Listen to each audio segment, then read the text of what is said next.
8h27 sur iTélé, soyez les bienvenus si vous nous rejoignez à l'instant. L'interview politique, je reçois ce matin Roger Carucci, bonjour. Bonjour. Vous êtes sénateur Les Républicains des Hauts-de-Seine. Pour commencer, le terrorisme, la lutte contre le terrorisme avec cette jeune fille de seulement 16 ans, mise en examen il y a maintenant quelques heures. Elle menaçait de commettre un attentat en France, l'adolescente qui était très active sur la messagerie cryptée Telegram.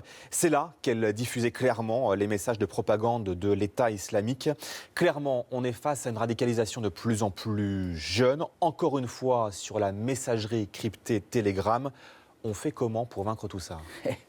S'il y avait un remède miracle, on le saurait. Ce qui est vrai, c'est que ce sont de plus en plus des jeunes. On voit bien d'ailleurs, les terroristes, qu'ils soient à Saint-Étienne-du-Rouvray, sont des gens très jeunes. Ils ont 18, 19, 20 ans. Le cas de la jeune fille de 16 ans. Celui qui est parti, qu'on va récupérer, j'espère, par les autorités bulgares, il a 19-20 ans. Ça veut dire quoi? Ça veut dire que la radicalisation, elle est surtout sur les réseaux sociaux, qu'elle est de manière indirecte aujourd'hui sur les mosquées. Et donc, ça veut dire qu'il y a un travail immédiat de renseignement, d'écoute, pour évidemment capter, ne pas se laisser gruger, tromper par les apparences, parce que très souvent, évidemment, ils donnent l'air d'être parfaitement intégrés, ils ne le sont pas. Et en tout cas, ils ont des intentions djihadistes. Donc c'est vrai que c'est une lutte sur le renseignement, au-delà des âges, et ça veut dire qu'il faut prendre des mesures fortes. Dans ce cas précis, faut-il fermer Telegram, tout simplement? Bien sûr, mais bien sûr. Non mais, moi je ne suis pas pour que l'on dise les réseaux sociaux c'est le diable. Parce que par définition, maintenant c'est un élément de la vie, c'est comme ça.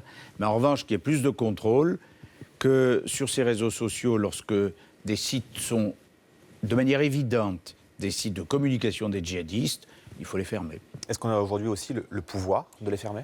On n'a pas le pouvoir direct, on a le pouvoir indirect. La pression juridique, les procès, les pressions financières.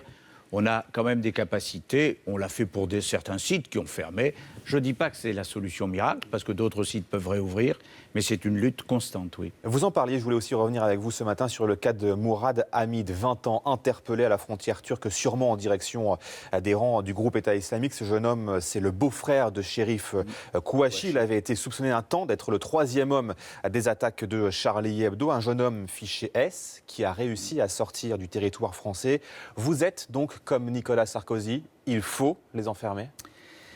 On n'a pas demandé à ce que tous soient enfermés. Il y en a, alors ça dépend des chiffrages, on nous dit entre 10 et 15 000 en gros. Mais il y a à l'intérieur des fichiers S des classements. Il y a les fichiers S 1, 2, 3, enfin bref, des classements. Les plus dangereux, ceux qui, d'après nos services, sont ceux qui sont susceptibles de passer très rapidement à l'acte, ceux-là, oui, doivent être mis en centre de rétention. Il y a aussi le cas des prisons. C'est justement là-bas que la radicalisation s'opère et s'intensifie. Manuel Valls, Jean-Jacques Urvoas, c'était hier à la maison d'arrêt de Nîmes. La surpopulation carcérale, c'est un des gros points noirs de la France. Le gouvernement qui annonce donc un plan pour contrer justement tout ça à l'automne. C'est suffisant? Il fallait le faire avant? C'est surtout presque une farce par rapport à la réalité. En 2012, il y avait un plan de construction de 20 000 places de prison. Madame Taubira a dit « c'est absurde, il faut des peines alternatives, il faut arrêter d'enfermer ». Et donc on a arrêté le programme. Maintenant, 4 ans après, Manuel Valls et Urvoas viennent dire « ah bah, il faut construire des places de prison ». C'est ce qu'on dit depuis des années. Donc on a perdu beaucoup de temps, beaucoup de moyens, et c'est vrai qu'il faut à la fois construire des places de prison, récupérer, recruter des surveillants, parce qu'il faut aussi un contrôle plus efficace dans les prisons, mais on a perdu 4 ans.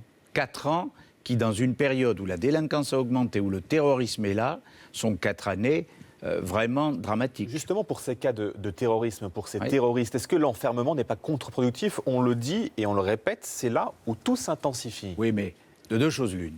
Soit vous dites... ce sont des gens susceptibles de faire des attentats, ou qui ont fait des attentats. Par définition, il faut les mettre à l'isolement et les enfermer. Mais pour pouvoir les mettre à l'isolement, il faut construire des places de prison. Ou ce sont des gens sur lesquels on a des doutes. Et là, par définition, il faut aussi de l'isolement. Ne pas les laisser évidemment en contact avec d'autres détenus qui peuvent être radicaux déjà. Donc il faut plus de places de prison, pour encourager, favoriser l'isolement. Et qu'on ne nous dise pas « Ah, l'isolement, c'est dramatique, ça ne respecte pas ». Pitié, entre ce qui se passe dans la vie courante, c'est la fameuse opposition entre l'état de droit et la sécurité. Comme si l'état de droit, c'était une espèce de statut du commandeur qui ne peut pas évoluer. Quand un pays comme le nôtre est en guerre, il faut prendre des mesures. Geoffroy Didier, le vice-président pour les Républicains, propose lui carrément... Vice-président de la région, pas des Républicains. Excusez-moi. Propose carrément des tests de radicalisation des adolescents au collège.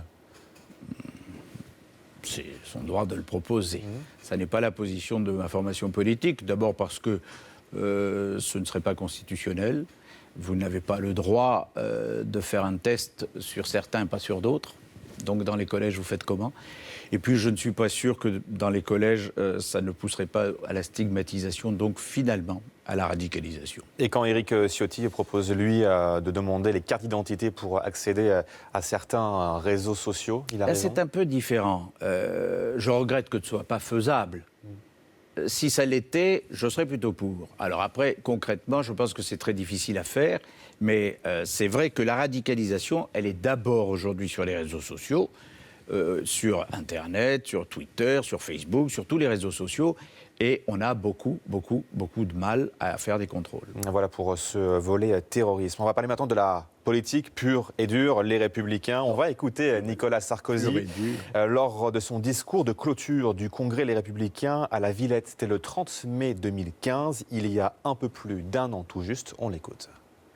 Une famille politique qui compte dans ses rangs un homme d'État comme Alain Juppé, c'est une richesse pour nous.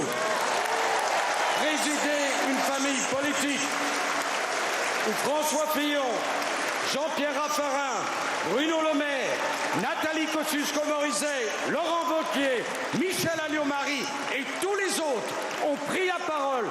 C'est une chance pour la France.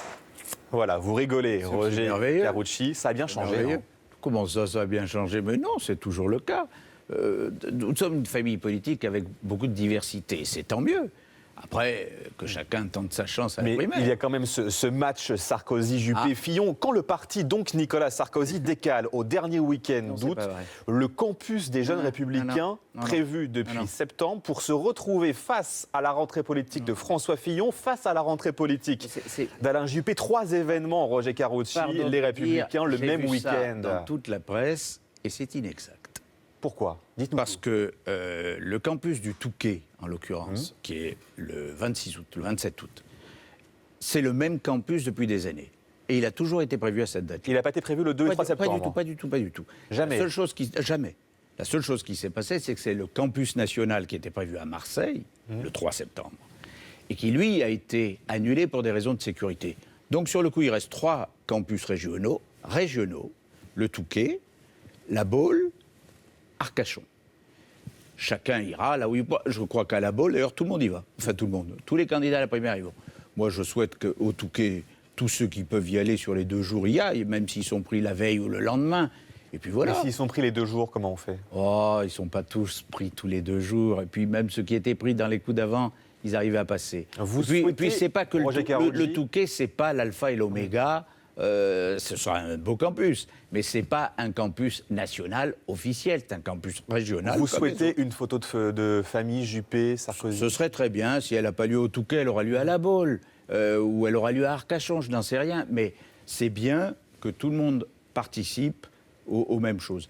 Franchement, cette primaire se présente plutôt bien. Il va y avoir en métropole plus de 10 000 bureaux de vote. On va voir si elle se présente plutôt bien dans quelques instants. Dans le Figaro du mois de mai dernier, vous disiez, Roger Carucci, une fois qu'il sera en campagne, on retrouvera le Sarko de 2007. C'est pas le Sarko de 2007 que les Français ont rejeté en 2012? Non, c'est peut-être le Sarko de 2012.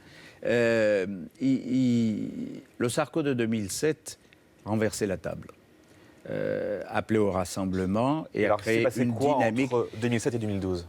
La crise financière de 2008, qui avait été très difficile à gérer, qui n'a pas forcément donné les résultats que tout le monde espérait et attendait. Et vous savez, quand vous avez été 5 ans au pouvoir, c'est vrai que vous avez réalisé plein de choses, mais vous n'êtes pas celui de 2007.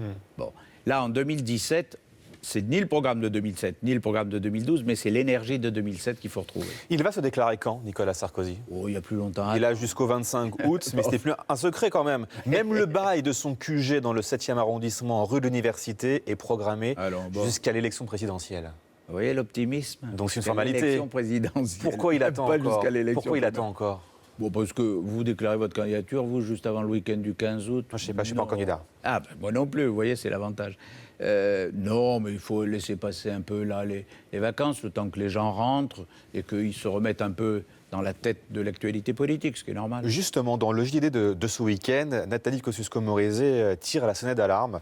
La candidate à la primaire des Républicains peine à réunir ses parrainages. Elle déplore longuement ne pas avoir accès au listing des adhérents pour les contacter. Elle va même plus loin. Elle dit clairement le parti est dans une logique de limiter l'accès à la primaire plutôt que de l'ouvrir. Pareil d'ailleurs pour Nadine Morano il y a quelques heures. C'est du tout Sarko ? Moi, je fais partie de la commission de révision des statuts que présidait Nathalie Kosciusko-Morizet. Et on avait eu un long débat sur les conditions de la primaire, et notamment sur les conditions d'accès. Tout le monde était d'accord, 20 parlementaires, en tout 250 élus, 2500 adhérents. Tout le monde. Ça a été voté à la quasi-unanimité, par le bureau politique, par les adhérents.